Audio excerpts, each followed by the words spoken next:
Hello friends, the great soul EVS channel में आप सभी लोगों का स्वागत है। आज हम सीटेट एग्ज़ाम के बारे में कुछ इंपॉर्टेंट बातें करेंगे। जैसे जैसे सीटेट एग्ज़ाम पास आता जाता है वैसे वैसे हमें घबराहट होने लगती है कि हमें क्या चीज़ें पढ़नी है, क्या चीज़ें ज़्यादा इंपॉर्टेंट है हमारे लिए, और फर्स्ट अटेम्प्ट में कैसे हम सीटेट को क्वालिफाई कर सकते हैं अच्छे अंकों से 100+ या 120+ ऐसे कैसे पढ़ें कि हम इतने मार्क्स को स्कोर कर पाएँ। आज हम इसी विषय में बात करेंगे, तो चलिए देखते हैं वीडियो को।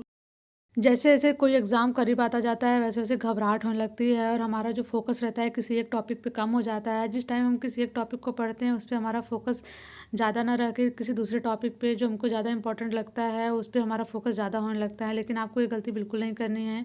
आप जो टॉपिक पढ़ रहे हैं उसको आप एकदम फोकस करके अच्छे से पढ़िए। और यदि आपने सीटेट के प्रीवियस ईयर के पेपर सेट सॉल्व कर लिए होंगे तो आपको आइडिया लग गया होगा कि किस तरह के पैटर्न या किस तरह के सीटेट में क्वेश्चन पूछता है।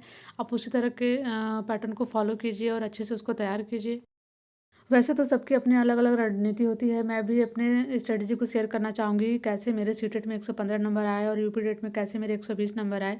मेरे पास बहुत कम समय थे लेकिन मैंने फिर भी अपनी एक रणनीति बनाई और उसको मैंने फॉलो किया, तो शायद आपके लिए भी वो हेल्पफुल हो। तो मैंने क्या किया था, जैसे कि मैं आपको एक सेक्शन का बताती हूँ। जैसे कि ईवीएस हो गया, तो ईवीएस के लिए मैंने क्या किया था, उसमें 15 नंबर पेडागोजी से आता है और 15 नंबर सब्जेक्ट से आता है। तो पेडागोजी के लिए मैंने पहले क्या किया था कि जितने भी प्रीवियस ईयर पेपर थे सीटेट के मैंने उसको पूरा तैयार कर लिया था। तो उसमें क्या होता है कि एक समझ आ जाती है कि 4 ऑप्शन में से कौन सा ऑप्शन जो है करेक्ट होगा। जैसे कि आपको नेगेटिव टैग और जो पॉजिटिव वर्ड होता है जो नेगेटिव वर्ड होता है उसमें आपको छांटना पड़ता है 4 ऑप्शन में से। फिर जो चारों में से जो सबसे ज़्यादा बेस्ट होता है वही आपका आंसर रहता है।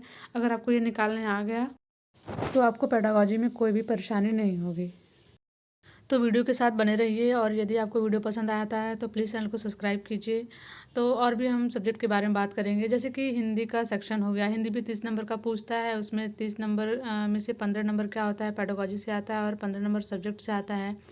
तो जो पेडागोजी रहता है उसमें भी आप क्या कीजिए कि जितना भी प्रीवियस ईयर एग्ज़ाम में पूछे हुए जितने भी पेडागोजी से क्वेश्चन हैं आप उनको सॉल्व कर लीजिए। तो आपको एक समझ आ जाती है इसमें कि हाँ कौन सा क्वेश्चन इसका कौन सा ऑप्शन जो है करेक्ट रहेगा।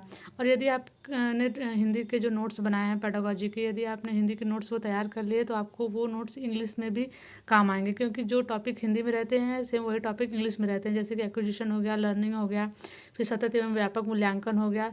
ये जो टॉपिक हैं आपको इंग्लिश में भी देखने को मिलेंगे और जो क्वेश्चन आपको हिंदी में देखने को मिलेंगे वही आपको क्वेश्चन इंग्लिश में भी देखने को मिल सकते हैं। या यदि आपने सीटेट का प्रीवियस ईयर पेपर सॉल्व किया होगा तो ये देखा भी होगा कि वही चीज़ जो है उसमें इंग्लिश में उठा के दे देता है। यदि आपका सेकंड लैंग्वेज संस्कृत है तो संस्कृत में भी वही काम होता है। उसमें भी लैंग्वेज एक्विजिशन रहता है, सतत एवं व्यापक मूल्यांकन से रहता है, उपचारात्मक शिक्षण से रहता है, मतलब इन सब टॉपिक से आपको क्वेश्चन देखने को मिल जाएंगे। ऐसे ही मैथ सेक्शन का है, वो भी 30 नंबर का रहता है। इसमें 15 नंबर पेडागोजी से आता है और 15 नंबर क्वेश्चंस रहते हैं। तो क्वेश्चंस का आप प्रैक्टिस सेट के द्वारा सॉल्व कर सकते हैं। और जो पेडागोजी आता है जिसमें इंपॉर्टेंट टॉपिक रहते हैं जिसे हर साल सीटेट एग्जाम में क्वेश्चन पूछता है, जैसे कि जियो बोर्ड हो गया, एबेकस हो गया, टेनग्राम हो गया, ग्राफ पेपर हो गया, डॉट पेपर हो गया, इनसे हर साल क्वेश्चन बनते हैं। उनको आप एक जगह नोट कर लीजिए और उनको अच्छे से तैयार कर लीजिए। इन्हीं टॉपिक से हर साल क्या करता है, घुमा फिरा के क्वेश्चन पूछता है। तो सभी जितने भी टॉपिक हैं पेडागोजी के मैथ से उनको आप एक जगह इकट्ठा कर लीजिए और उनको अच्छे से तैयार कर लीजिए। और क्वेश्चंस के भी जैसे स्थानीय मान हो गया, प्लेस वैल्यू, फेस वैल्यू, ये सब कुछ ऐसे टॉपिक हैं जिनसे हर साल क्वेश्चन बनते हैं। तो उनको आप तैयार कर लीजिए। जैसे जो क्वेश्चन आपको पता है कि हाँ इनसे क्वेश्चन बनते ही बनते हैं उनको तो आप तैयार कर लीजिए। और भी ज़्यादा जो एक्स्ट्रा है आप अगर आप पढ़ना चाहते हैं तो उनको भी आप पढ़ सकते हैं, उनसे आप तैयार कर सकते हैं। इस तरह से आप मैथ्स में भी अच्छा नंबर स्कोर कर सकते हैं। उसी तरह सीडीपी है, सीडीपी भी 30 नंबर का आता है। इसमें क्या करें, पहले जितने भी सिलेबस में टॉपिक दिए हुए हैं उनको अच्छे से तैयार कर लें, क्लियर कर लें, मतलब बिल्कुल भी कन्फ्यूज़न ना रहे।